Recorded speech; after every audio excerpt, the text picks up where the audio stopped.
Welcome to Scrolling to Death. Today I have an incredible guest, Tim Estes, founder and CEO of a child-safe AI company called Angel AI, which we will hear about today. So welcome, Tim. Thanks, Nikki, for having me. Looking forward to it. Of course. And I was able to catch your session in DC last month at the Nicosia Global Summit.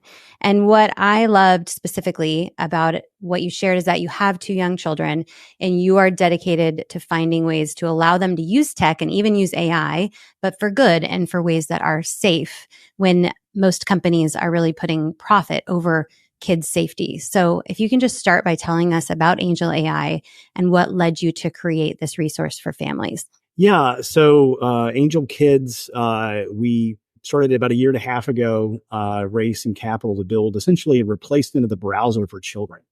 Mm. So the browser is the gateway to the internet in most cases, the browser and various apps. And we believe that we could use some of the major advances in AI essentially to be an intermediary between younger kids, 5 to 12-year-olds, and the online world. And this would be a compelling middle path from essentially complete trying to turn it off and deferral of technology use, which is very hard. I'd read your post about Chromebooks and what you face personally. Like it's very hard to essentially have a technology-free environment. And the truth is, we don't really want that. We accept that because the environment we have with technology is so bad. Yes, exactly. It shouldn't be that way. Right. So what motivated Angel Kids was I had built a previous AI company for about 20 years in the communication surveillance space, originally looking at stuff post 9/11, connecting the dots from tons of unstructured data and finding bad guys, basically. And then worked in some other industries. So I understood that the problem space of finding bad stuff and trying to flag it early pretty well. And I had a year off from all my work in 2022 after building and selling that company. And I got the story about Nyla Anderson sent to me. Okay. And I'm guessing you've covered Nyla here. I have in the recent decision. Yeah, the decision recently is just a godsend. I mean, Tawana, the mom, I just really rooting for her. And so I saw that story, and if you don't mind me restating, so the audience is refreshed. Yes, it's a 10-year-old African-American female from Philadelphia who was left on TikTok because it was just a bunch of silly dance videos. The algorithm served her up the blackout challenge. And this little girl went to her mother's closet, hung herself up by her mother's purse, trying to emulate it, and killed herself. And it was such an egregious evil that I was sort of moved to say that, we should basically put an AI between every child and the internet. That was the goal. And there are some great people out there who have been doing parts of this. I think Barclays has done great work. There's other parties that have done great work here. We were previously in my last company involved closely with Thorn and building a giant anti-child sex trafficking system called Spotlight for them. Yeah. And in that one, Ashton Kutcher had a great phrase, which is, in this mission, we have no competitors, only allies. And I feel like the same way is true of this space. It is such an underserved problem that we actually need several companies all working hard to make a compelling alternative to what we have today. Yeah. And so Angel was really about, okay, all this curiosity was there around ChatGPT. Having a 5 and 8-year-old boy, myself, I noticed the first way they were using technology is they would go and double click, the button to make Siri talk to them. And they would ask questions like, Siri, tell me a joke, or Siri, translate this to Spanish. And they were naturally a voice-based browser of knowledge. Yeah. So that felt like the way to provide for them something that met them where they're at, which was now technically possible. And if we essentially can be that bridge to understand the child, answer their questions, and then find material that's relevant to them and bring it to them, but assure it every step of the way, we can essentially create a safe environment that still allows them to be curious and explore. And so you don't have to choose between no technology or unsafe technology. Right. That's where I'm at. I'm choosing pretty much no technology. And we've had the Alexa though in our common space, and now they start asking her all kinds of things. And I'm like, maybe I need to even remove that. How safe is Alexa? Because I know a lot of parents have that in the home. Amazon of the companies has been one of the better ones. Okay. Now the bar is very low. as we do. And so like, would I ever trust my kid, probably at any age, to be on, an AI from Snap or Meta? Absolutely not. Amazon has actually made a pretty good investment in some of their Amazon Kids efforts. We have parents like in our team, and that's one of the only things that they'll leverage and use. Now, having said that, Amazon is now working closely with Anthropic, upgrading Alexa to be kind of smarter with that technology. And Anthropic, I would call out positively, like they're of the various large language model companies, they probably have the most credible commitment to safety and in their design. In fact, you could argue some of the people that founded that company broke away from OpenAI over that issue. So long story short, I think that, everything needs to be better, but on a scale of like, absolutely like negligence leading to harm, and then like, okay, and still watch over the shoulder. Like I think Amazon's in the okay, but watch over the shoulder category in a lot of this stuff. Okay. And we're having to go in and do a lot of things with that technology to assure it. And when we get through with some of that, we'll probably open some of it up to the community. Okay. Let me know. And so because of the work that I do in the child advocacy space, I hear a lot of the stories and cover a lot of the stories of when children are harmed. And many times in today's day and age, AI is included. And you mentioned the AI chatbots on things like Snapchat and Meta, and they were really rolled out, but unsafe. And so there are stories of these chatbots putting out really inappropriate and dangerous information. So like what went wrong in these cases? Did the companies rush into rolling these out and not ensure the data input was safe? Yeah, basically. I mean, it's a good summary. I mean, the Silicon Valley motto is move fast and break things. And the problem is when humans are your product, then you move fast and break human beings. And so they're breaking children. And so it's actually almost obvious like that we ended up here because essentially of the ethic, which was caring not much about your customers because your customers was a means to an end to your achievement. How do you justify that, Tim? Because, and I've asked, David Erb this recently, the Facebook whistleblower, but how do you justify that these executives are making decisions that they know will harm children? It's probably not unlike various industries in history, some of which were great polluters, some of which created toxic things like, cigarettes and killed tons and tons of teenagers by making them more addicted. Like we have a history of various parties creating, new offerings, some of which have very bad side effects, and then hiding those side effects long after they know of the harms until the society finally gets so fed up that it forces regulation and enforces like accountability. And where we hopefully are in that moment, time will tell. Yeah. But this is a whole nother level because like we've never had $1 trillion companies where this was their business model. Right. And I just like, I'll give it a couple of examples and I might have to give this in my talk, but Facebook makes about $120 billion in revenue or Meta rather, in their last year. About 30 billion of that's pure profit. They probably spend 3 billion or less on safety. And of that also includes like cybersecurity safety. So we're not even talking about just things to protect like kids. That might be a tiny fraction of that.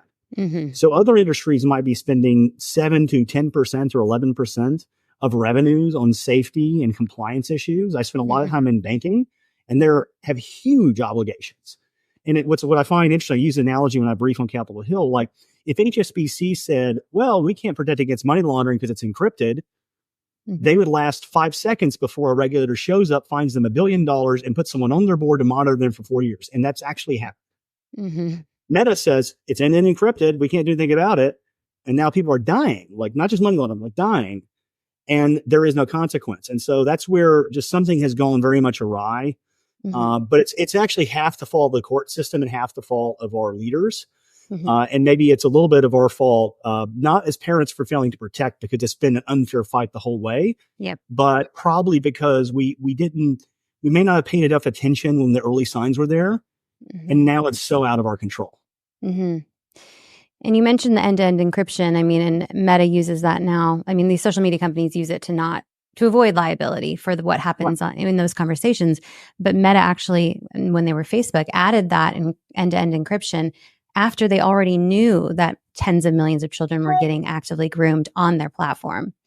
But and then you mentioned obligation, and these companies aren't making their platform safe or not prioritizing safety because they're not being obligated to, right, by regulation and legislation. And so we'll talk about legislation, but I want to cover a few of these things for parents. So you mentioned Meta's AI and Snapchat's AI. Just to close that out, would you recommend parents just turn those off on their child's devices?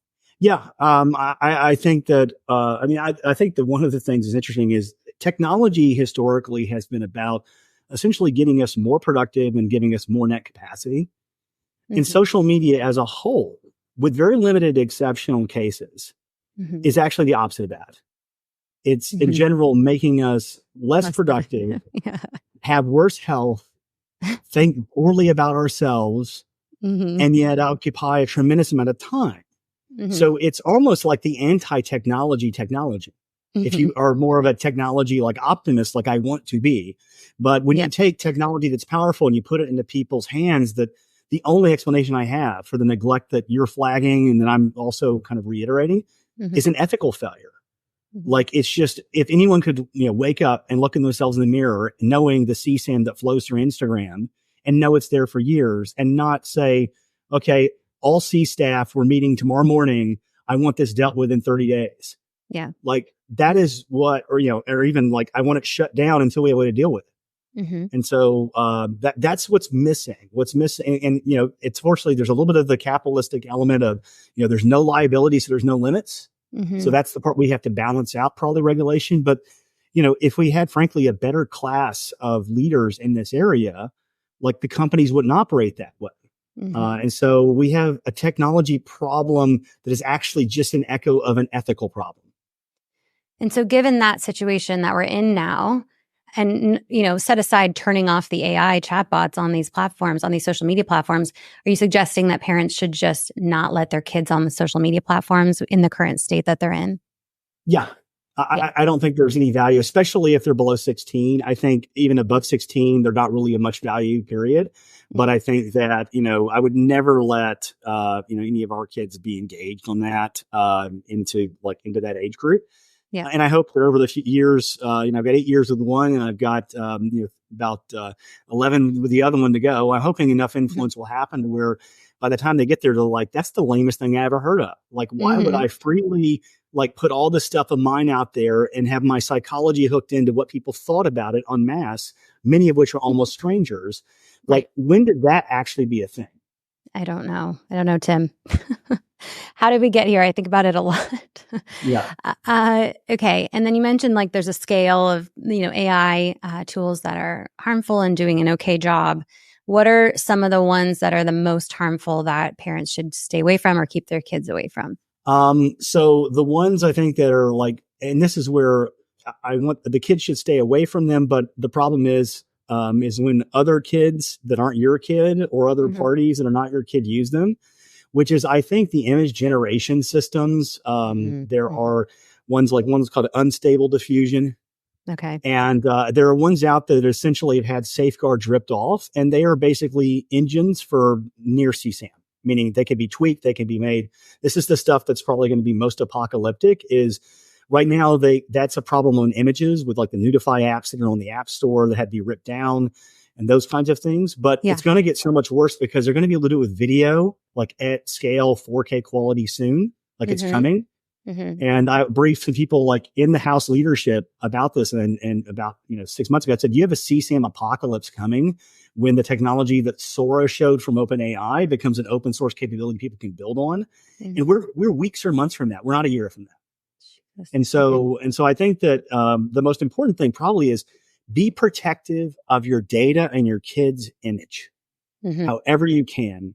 And then, obviously lean in with I think Senator Blackburn has another piece of legislation, and there's maybe another couple of them that is going to radically raise the penalty around these deep fakes and other things, criminalize these types of things in a much more aggressive way. It's going to go into the class of things of, we can't stop people from having the tools, but we can make the people who use them pay for it so badly that it deters. Yeah. And that's kind of where we're at right now. But what we could be doing is we could be telling these companies, like even Meta, with, like, right now, they've released the best open source model, Llama 3.1, and it's actually better than ChatGPT was when it launched, which is amazing. It's free. Wow. Okay. Wow. And that's 18 months later. That's amazing. And they're going to come out with one that does video and audio and imagery pretty soon. Whether it's weeks or it's months, it will probably happen by year end. And that will democratize this. So before they do that, like, it needs to be incumbent that they put in critical safeguards in their approach. And they also control the licensing. So they can enforce massive liability anyone who uses it otherwise. So these companies at a board level could essentially create standards that they enforce. And they shouldn't be waiting on liability to do that if they're actually good citizens. But, I hope they do. Some do it, but most of the time I think we just have to make there be liability. So they have to be good citizens. Yeah. Well, they're still going to move fast and break things, right? And it takes time to add that kind of regulation internally. So just so parents understand, there are already Notify apps available in the App Store where a kid can, or anyone, the user, can upload a photo. It could be of your child, and click one button and all their clothes come off and it makes them look realistically nude. And so we're already dealing with that. But what you're saying is that very soon they're going to be able to take an image of your child, take off the clothes, and then make it a video, make it do whatever they want to do. Do whatever they want them to do. Right. Okay. So yeah. So how safe are photos of our children on the internet right now? Not very safe. Yeah. Okay. I mean, not very safe at all. And so this is actually an area where, like, it's not a problem we're able to solve yet on Angel Kids. And I don't have it in our roadmap to deal with it, but we frankly probably need some clever technology that will watermark the personal photos that makes them impossible to machine read. There actually is some tech to do that, where you can essentially watermark data and make it impossible for a machine to read it. It sort of chokes on it when it tries to process it. Wow. It's very clever technology. And I think if we had a group that was trying to democratize that for parents, that would be really good, because then you could essentially post. You still would only post in trusted channels, but you could post there, and it would at least be at least a speed bump, on the way to these dark places. Doesn't the technology already exist to identify that a photo is a minor? Pretty much. I mean, that was the thing about, like, I was there, and you might have been as well, but when the 5 CEOs testified back in January, I was there in the room. And I remember that moment where Senator Cruz puts up that giant placard and essentially says, to Zuckerberg, he says, like, you have this warning that this is likely leading to CSAM, child sexual abuse material. Right. And there still is the link, go to it anyway. And he said, in what sane world do you ever even put that there? And the explanation was, well, we aren't really sure. Those algorithms are 90 to 95% accurate at this point, maybe better at this point. And they have the best in the world, or at least the top 2 or 3 at Meta right now. The idea that 19 out of 20 of those link events would lead to child abuse, and you let it happen because maybe 5 of them don't, instead of putting a simple process, which is, request review of that material by a third party before showing it. Like, that would be the easy answer. And that's not what they did. Why? There's friction in one, and there's not friction in the other. Yeah. And friction means loss of money. Yes. They're making money off of the exchange of child sexual abuse material. Yeah. Yeah. And it's remarkable. We have all these events where, people would have their homes raided for servers that have hundreds or thousands of pieces of child, abuse material on them, and they go to jail for hopefully years or decades. We have companies hosting tens of millions of these, and no one's in jail. Right. And it's something I just can't fathom. I spent enough time with, people like in the banking community that were trying to police and look for the few bad guys that gave them all a bad name. And, when they missed something, the consequences were big. Like I said, billions of fines, years of overhead. And I don't know that those harms, even though, that laundered money might be doing terrible things, I don't know those harms are as bad as what's happened to our children. Well, what do you think about the arrest of Telegram CEO Pavel Durov? Do you think that there could be a domino effect with CEOs being held liable for these harms? That's a complicated one, because I do think that Telegram is just a kind of a cesspool. Yeah. But it also, I think there's challenges, for instance, with X. I think, Elon though actually has some pro kid views. And so I kind of wish X would just make it impossible to be on X unless you're 18 or over. Like that would be a simple solution for them. And then they can be as, libertine as they want to be. But right now we know that's not what's going on. So, and so I look at those examples, and there are many others. Discord, another example. I mean, he was up there having to testify, and there's all kinds of stuff that goes through that. And so I think what I'd say is, it is the Telegram one is one where I think we have to be careful that these are real crimes that are happening. And so in the CSIM area, I think they ought to throw the book at these people. If it ends up being a question of, quote, misinformation, where it could be a difference of viewpoint, that's to me far less criminal. Yeah. Okay. Sure. And so I think there's a little blending of that, because I think both things were cited by the French government. And I don't like it when those things are blended, because they're not the same. Right. I agree. Someone lying online is bad. It's nowhere near as bad as CSAM. It just isn't in the same category. And so I think they ought to go after the egregious stuff, hold them accountable, throw them in jail if necessary on those issues. But I think these other issues, if they're actually just blending it up to try to get a group to change the way they behave for political reasons, then that's a problem. And so that's kind of what's also, lit up people who might align with us on these issues that are deeply tied to the First Amendment. Right. There are well-intentioned people who are scared of COSA, for instance, over First Amendment things, even if there's a ton of misinformation around it. The people are not bad people that have some of those views. They just sort of need to be worked through, or the language needs to be tweaked. So it's obviously not that. But it's kind of hard to be able to conflate speech issues. To me, these things we already say are crimes. And so let's just focus on the stuff that's absolutely crimes. And so you mentioned the Instagram piece. One thing I think I've talked to a couple of people about this, but I'm surprised it hasn't been brought up yet. So most of these cases, including like the New Mexico and the AG case against Meta, they had discovery requests into Meta before Instagram was turning on end-to-end encryption. Now, under the law, when you encrypt something and you, quote, can't get it back, that is the same thing as destroying it. Wow, and so there is this idea of spoilage in electronic discovery that carries massive fines for every event. And it might be that Meta created the biggest act of digital spoilage in history by flipping on end-to-end encryption, making them liable for billions of dollars in fines for that event alone. And that data you can never access that data. Well, there is probably a way they can access it. They won't want to admit it, but I can probably tell the court how they can get it back. Okay. There is a way. Okay. But the bottom line is that they don't want to admit that, because that would show the fact that the whole encryption thing, for the most part, always has a certain kind of backdoor. Unless the system has a hub and it has the ability to control the client, there's always a backdoor. Okay. And that's something that, but they don't want to go in and say they have that backdoor. You know why? Because they go find that CSIM. Now it's not conjecture. It's actually there. So it's a little bit of, they've now backed themselves in the corner. They destroyed the evidence, which makes them liable. But if they get the evidence back, they'll have to basically cough up the idea that they've had this stuff all along. And so hopefully the court and our AGs will pierce through that, and private citizens will pierce through that. And that will, create consequences, COSA or no COSA. Yeah. Thank goodness for the state of New Mexico. For now, they're suing Snapchat. So there's a lot of interesting things coming out about Snapchat as well.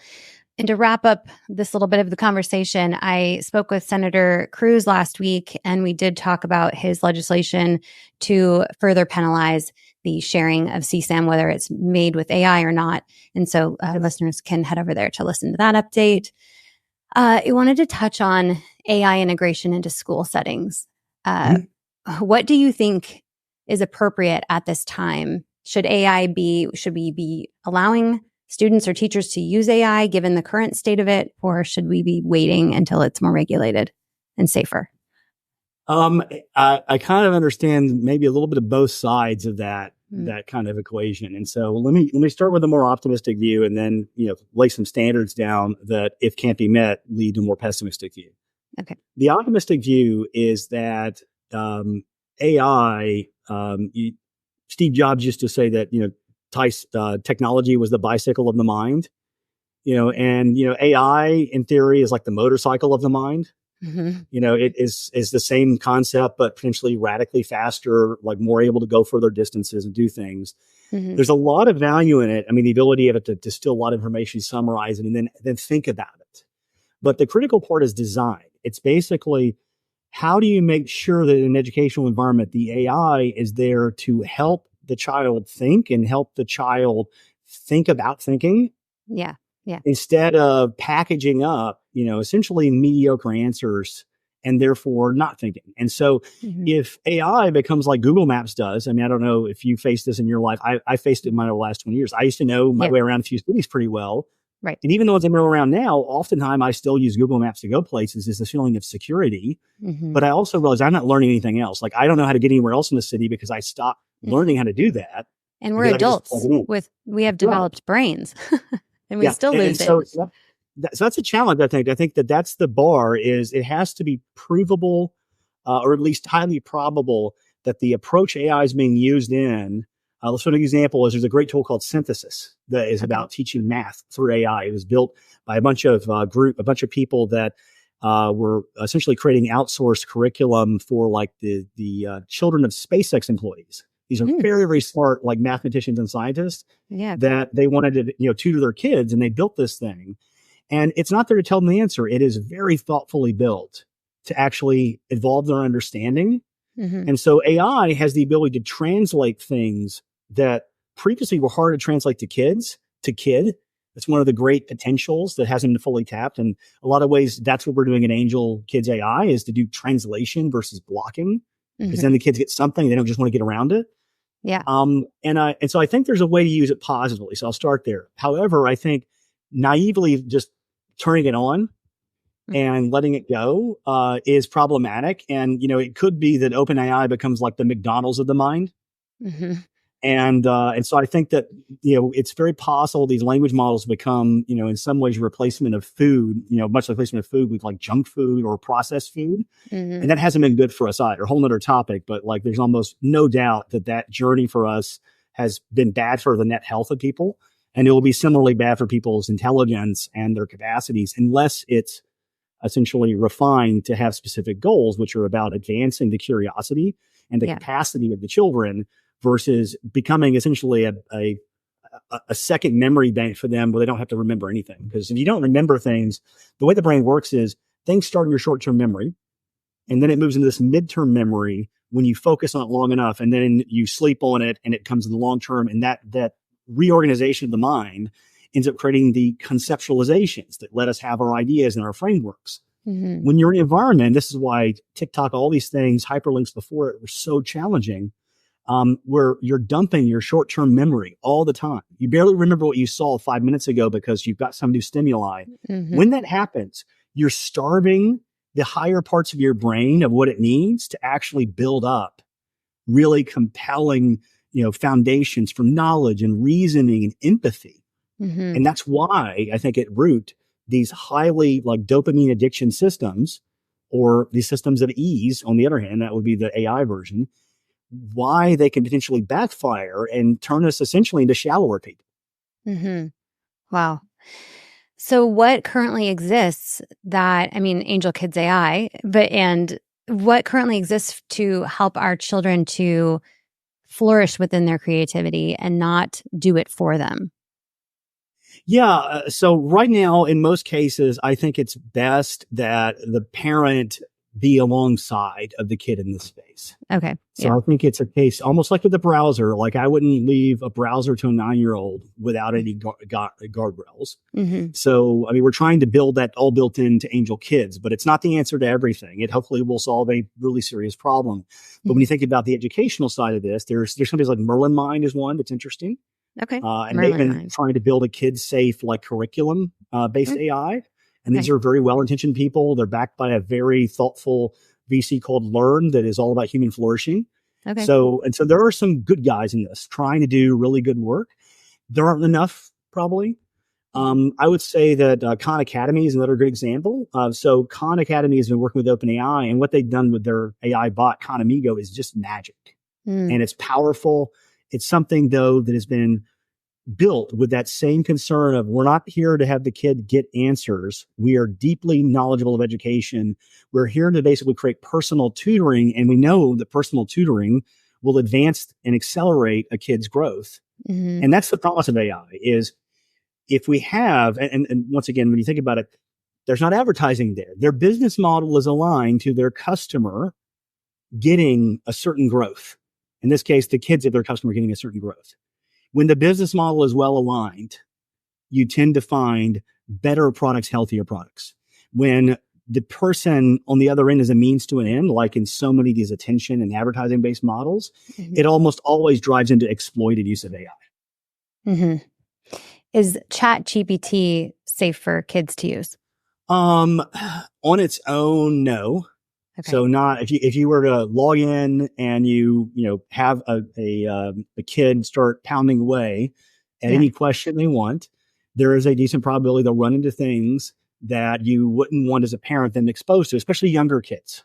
Mm-hmm. This is probably more true of 13 and below. Okay. If your kid is 13 to 17, it's a little less risky, but it's more likely to be abused as a way to replace their work and their thinking, especially in schooling. Mm-hmm. Because there are not safeguards for those situations. It is almost like a raw opening to an engine that's a brilliant piece of work, but it's not really designed. It's actually more like an open-ended engine to people building products.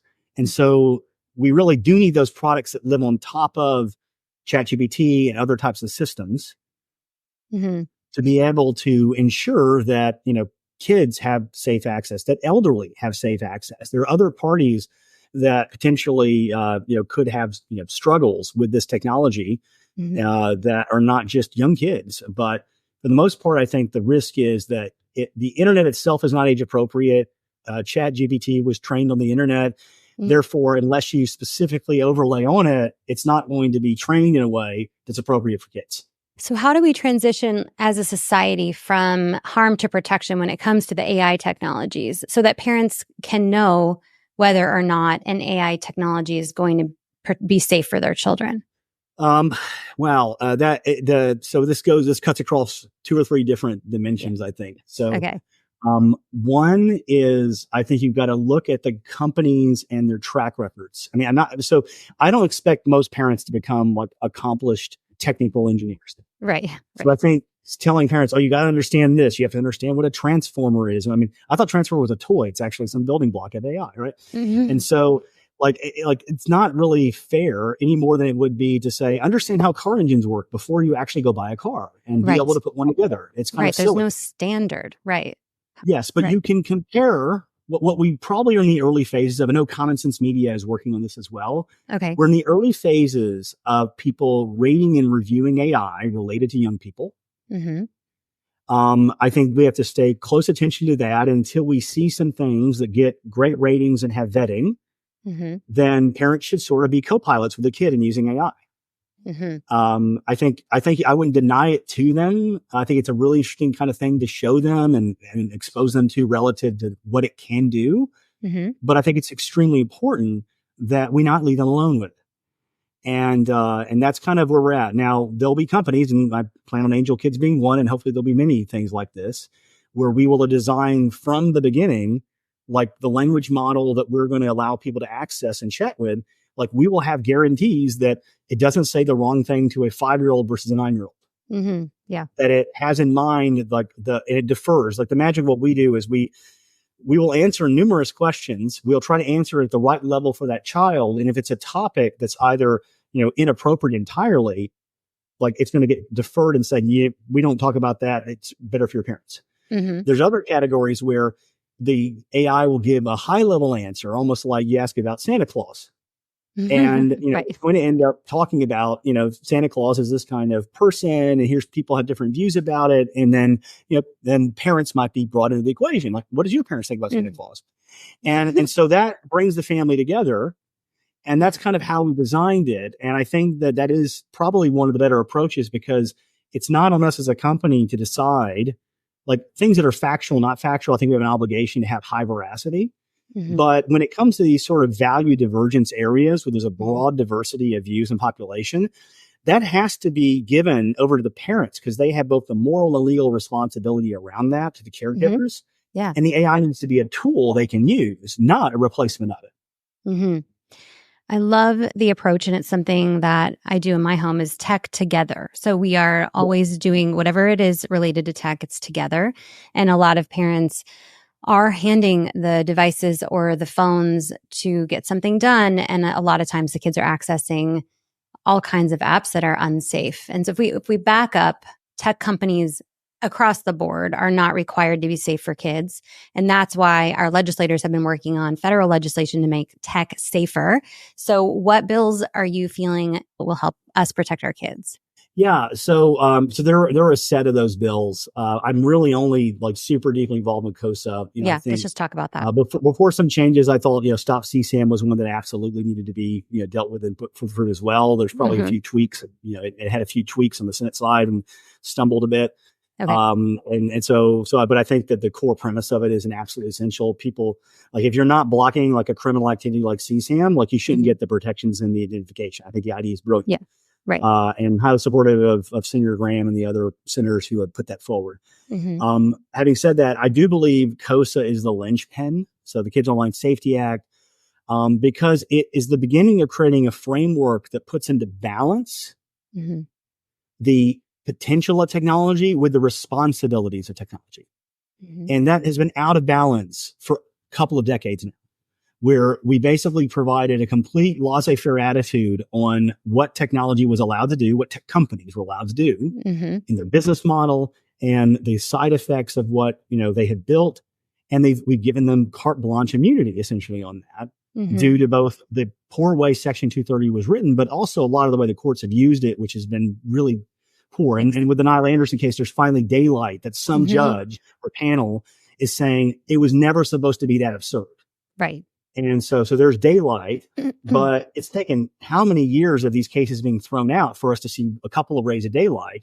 And every time Net Choice comes up with some crazy thing that maybe some judge, like in Utah, you might have seen, where they look at the algorithmic recommendations of a platform provider as being First Amendment speech that's protected by the platform. And I'm like, that's an algorithm. That's like saying a design plan for a Boeing airplane is First Amendment speech. It's ridiculous. It's preposterous. Yeah. And so like a recipe I don't know. So like there's a difference between something you would copyright and something that's like just free speech. And the idea that we're giving so much agency to companies instead of just realizing the First Amendment was mostly there to protect the agency of people. Right. Like that's another kind of challenge. And it's played out in campaign finance as well in other ways. But yeah, I really think that the Kids Online Safety Act, because of what it does by emulating an idea that actually the UK put in law a couple of years ago with the duty of care inside their Online Safety Act, it starts to create a level of balance and makes tech no longer the only industry that has no duty of care on basic things. The only industry where product liability is almost non-existent. Yeah. And when it's basically the major drivers of our stock market, it's the largest portion of market capitalization in our markets today is the tech industry. The idea that they don't have to do this is even more absurd because they're essentially immensely wealthy with the means to do it. And we're just saying, well, we understand. I mean, people are dying on the roads, but seatbelts, that's just a First Amendment problem with the car makers. And so, I mean, some of these arguments to me are just beyond absurd. Now, I understand some of the arguments that have been made around that, you could bully these companies with COSA, into taking down certain content and so forth. And that's actually just a matter of making sure the rule of construction, everything is all really clean, because it's definitely not the way it's done. But I think the big thing we have to really hit back on is, like, it is absurd to treat these companies' core technologies and algorithms that create tons of money for them as essentially First Amendment protected speech. It's just bizarre. And if it's not, it means they're liable. If it is, it means they can do whatever the heck they want and they'll never be liable in our country. So we have to basically attack that proposition. We need to, if there are judges you can vote on and you have a judge that goes that way, vote them out. I mean, I would even look at, especially with the kids involved. I mean, I would even look at who can you recall, like on some of these things. Like I said, some of the cases around 230 are so egregious, and these sort of First Amendment-ish weird expansions are so egregious that there needs to be a real revisiting, of who's interpreting this. Amazing. I haven't thought about that. Is looking at the judges that are making decisions on these cases and continuing to perpetuate harm by misinterpreting what was the entire intention of CDA 230 was to protect children. So we're all hopeful that COSA will be moving forward in the House this coming week. This will be going live after that. So check back to other episodes and my Instagram for updates on COSA. But I want to close out by talking about your approaches in your household, because right now, social media is not safe. Tech is not safe by design. And I know you have boys that are 5 and 8, right? Yep.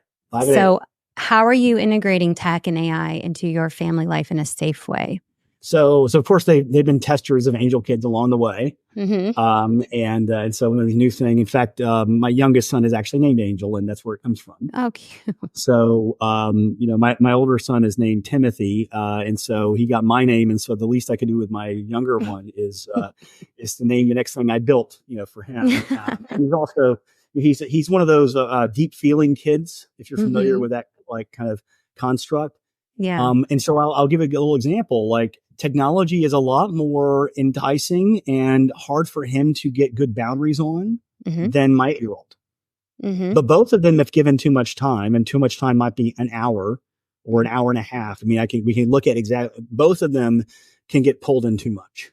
But my younger, it might be 15 minutes or 30 minutes now, feels like one of the only things that works without him getting overly attached to it and too engaged. Okay. And so I think for parents that have, kids that are neurodiverse or have other kinds of challenges, like, it's even more important to like guard their brains, which will be kind of activated very harshly by games, by content that's overly like, I guess exciting or violent or otherwise. Yeah. And so I think we manage it by time limiting dramatically anything on the week. And often, many days are basically screen free. The exception will be something like I mentioned synthesis earlier. So if my 8-year-old wants to kind of advance his math by a couple of grade levels, which is kind of what he's been doing, then, he's welcome to use that. It's a tool at that point. That's a proper use of technology. Yeah. But with that exception, the entertainment and the engrossing usages, we tend to have limitations and have them on the weekends. We make them earn it. So one thing I'll say as a parent is, we found that, the kids get to really feeling entitled unless you create, kind of rewards around, okay, they want game time. That's a commodity. It's a value to them. Are they cleaning up after themselves? Are they treating people the right way? So I think it can be managed in a very constructive way. But I think all of it has to be, in very thoughtful proportions. Yeah. And you got to watch out for edge cases too. I mean, we have babysitters like anyone else does. And one of the things you have to watch out, I mean, you probably experienced this, but you get some younger babysitters and they think that them being on a phone and your kid watching something or playing with something is completely fine. And it's obviously not. That's not, what you want them to be doing. So your management has to be what you directly control and then what you indirectly control, basically. Yeah. Right?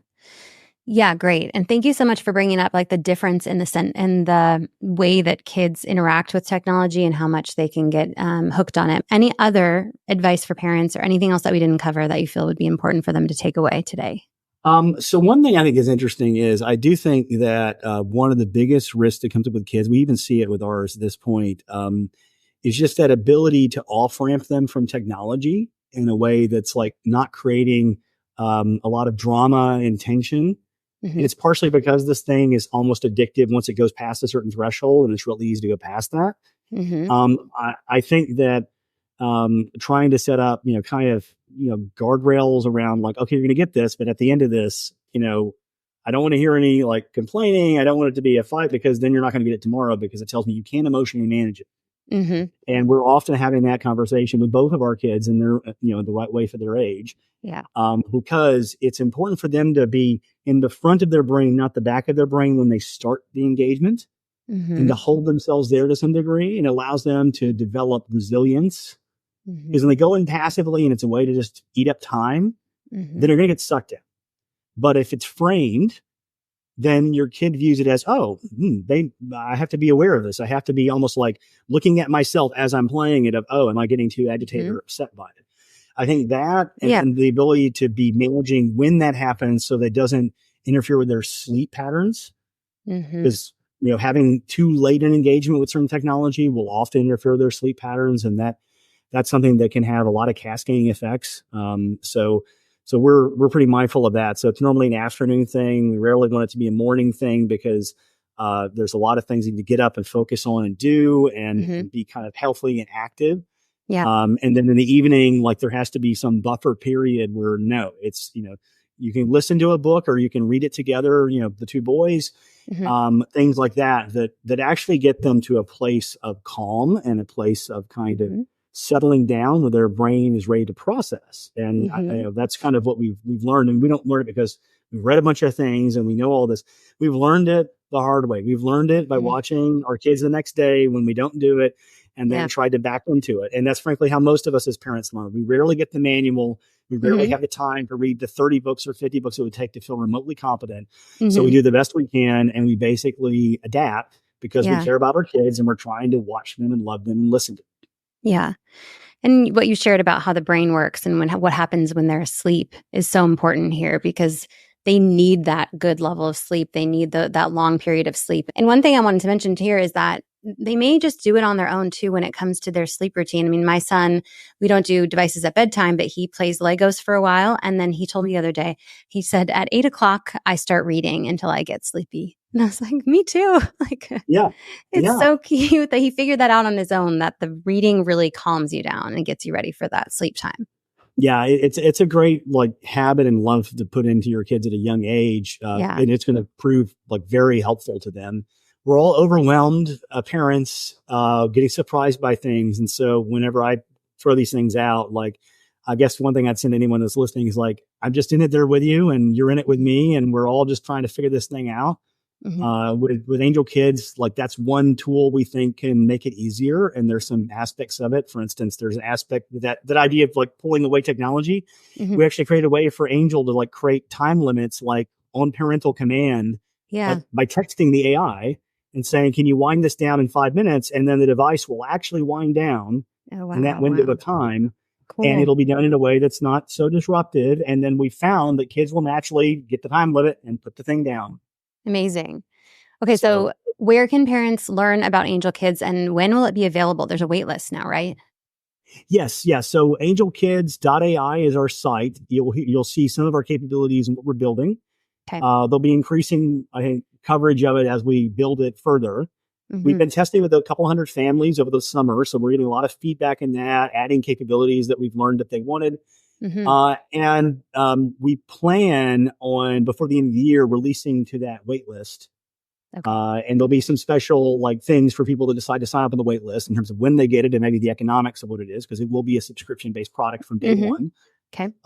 But it is also something that we plan on, having a very reasonable entry price and then a way on a per kid basis, but also capping it for families of 2 kids. So larger families don't have a disproportionate unreasonable kind of cost in that. Yeah. Amazing. So, and so we're looking into where we plan on that. And then, I would say no later than early next year, it will probably be generally available.